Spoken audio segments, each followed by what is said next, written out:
Students, I am JVN Negal Mittal, and your topic for today is claim tribunals. We are going to understand claim tribunals under the Motor Vehicle Act 1988. When we talk about Motor Accidents Claim Tribunal, which substitutes civil court, it has been created by the Motor Vehicle Act for cheaper and a speedier remedy to the victims of accident of motor vehicles. And prior to the Motor Vehicle Act, a suit for damage had to be filed with civil court on payment of ad valorem court fees. But under the provisions of this act, that is the Motor Vehicle Act 1988, an application claiming compensation can be made to the claim tribunal without payment of any ad valorem fee. So new provisions in Motor Vehicle Act do not create any new liability, and the liability is still based on the law of tort and enactments like the Fatal Accidents Act. This is what there is for the claim tribunal. Now the establishment and the composition of these claim tribunals. So Section 165 of Motor Vehicle Act 1988 is empowering the state government to constitute claim tribunals to adjudicate upon claims for compensation arising out of motor vehicle accidents and that are resulting in death or bodily injury to persons or damages to any property of third parties. So, a state government may, by notification in the Official Gazette, constitute one or more motor accident claims tribunal for such area as may be specified in the notification for the purpose of adjudicating upon claims for compensation in respect of accidents that involves the death or the bodily injury or the persons arising out of the use of motor vehicles or damages to any property of third party or both. The setting up of the claim tribunals, a state government may, by notification in the Official Gazette, constitute one or more motor vehicles claim tribunal for such area as may be specified in the notification. Then there is appointment of members. So, a claim tribunal shall consist of such a number of members as the state government may think fit to appoint, and where it consists of two or more members, one of them shall be appointed as the chairman thereof. So, appointment of a person as member of tribunal by name is not necessary, and appointment with reference to an office is sufficient. But it does not mean that no appointment by name can be made.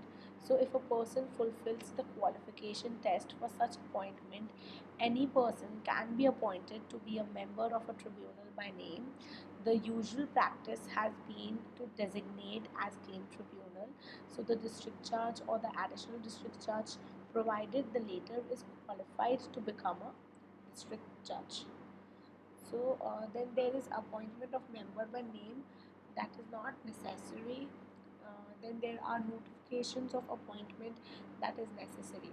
So a notification is always necessary for constituting a claim tribunal, and vesting of powers of claim tribunal whether by name or with reference to the judicial office. So without notification, even a district judge cannot exercise the powers of claim tribunal merely because he is a district judge and in a case of claim tribunal for compensation has been filed before a district judge not backed by the notification designating him as claim tribunal. Then there are transfer of claim applications from district judge to claim tribunal. Also, there are general notifications designating all the district judges as claim tribunals. Then there is powers of one office with other office. There are qualifications that are there for the appointment as member of a claim tribunal. So a person shall not be qualified for appointment as member of claim tribunal unless he or is or has been a judge of a high court, or is or has been a district judge, or qualified for appointment as a district court judge or as a district judge.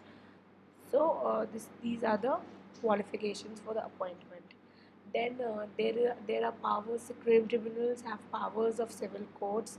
So claim tribunals set up under this act are deemed civil courts. Then the claim tribunals are a substitute of civil courts for the purpose of compensation claims. So there was a case that was the New India Assurance Company Limited versus Ganga Devi, and it was held in this case that as a matter of law and practice, both where the statute has been made provision for an appeal against a judgment or order, and right of appeal is absolute, additional, restricted, or otherwise, a revision against such judgment or order does not lie. Then the application for compensation in section 166 of the act, it provides for the form of application for compensation, the person who may claim compensation, the time within which the application should be filed, etc.